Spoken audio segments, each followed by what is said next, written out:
शिक्षा की बात करूं तो वो पढ़ना पर्याप्त है या उसको अनुभव करना जीना जरूरी है? पढ़ना प्रारंभिक कदम है, आरंभिक कदम है ना, लेकिन उससे वह ज्ञान नहीं मिलेगा जो ओशो हमें देना चाहते हैं। एक ज्ञान शब्द का हम दो प्रकार से उपयोग करते हैं, एक जानकारी है, इंफॉर्मेटिव नॉलेज, और एक है विजडम, प्रज्ञा, विवेक, जो हमारी अंतरात्मा में उत्पन्न होता है, वह बाहर से नहीं आता। तो ओशो की बातें सुनकर पढ़कर हम अपने पुराने अंधविश्वासों से, विचारिक प्रणालियों से, मान्यताओं से मुक्त हो जाएंगे, और तब हमारे भीतर वह सहज ज्ञान उत्पन्न होगा जो प्रकृति से, परमात्मा से हमें मिला है।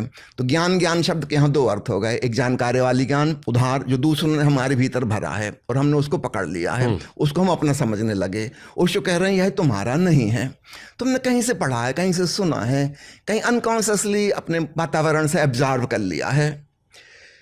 तुम्हारा ज्ञान तुम्हारे भीतर से आएगा। तो ओशो हमें ज्ञान नहीं दे रहे हैं, वास्तव में उनकी शिक्षा को हम शिक्षा नहीं कह सकते।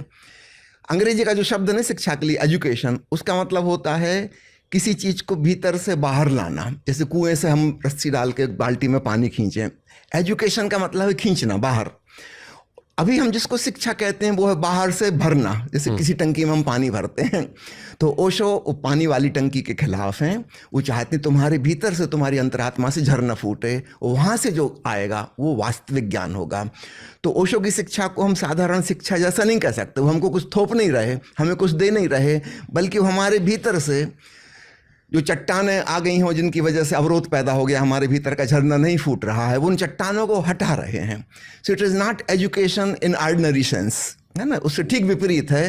वो हमारी चट्टानों को हटा रहे हैं ताकि हमारे भीतर जो झरना का पानी भरा पड़ा है वो बह सके। तो ओशो की शिक्षा ऐसी है। सुंदर। मैं क्योंकि कहते हैं ना कि